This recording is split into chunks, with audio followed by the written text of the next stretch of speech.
एक आम जो मध्यम वर्गीय घर होता है, वहाँ पे सब चीज़ें व्यवस्थित चलती हैं।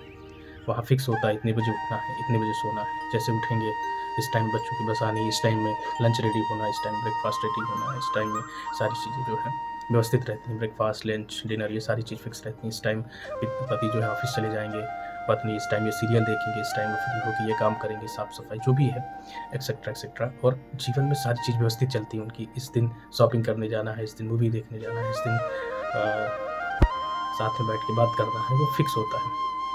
ये सुरक्षित ज़िंदगी नहीं है। यहाँ धूल है बहुत ज़्यादा, क्योंकि यहाँ जो चीज़ें उलझती हैं, उनको बिना समझे या समझदारी के साथ उनको रोका जाता है। लेकिन एक्चुअल में जो ज़िंदगी है, वो आप नहीं समझ पाते, क्योंकि ये एक सर्कल है जिसमें इसके पहले भी आपके पूर्वज आए और निकल गए और जीवन को नहीं समझ पाए। वो भी इसी चक्कर में फँसे और इन लाइफ़ में निकल गए, ठीक है? और तुम भी इसी चक्कर में फँसोगे और निकल जाओगे।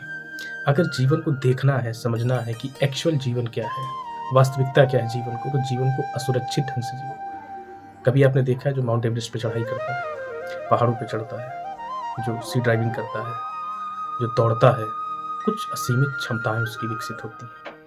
कुछ वो देख पाता है, जो दूसरे को बता भी नहीं सकता, केवल वो महसूस करता है।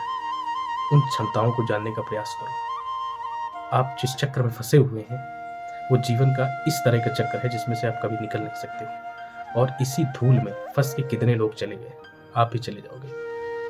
कोई इसका मतलब नहीं है। बेसिक जो रीज़न है, वो ये है कि जीवन को समझना जीने से बेहतर है। धन्यवाद मैं अभिषेक।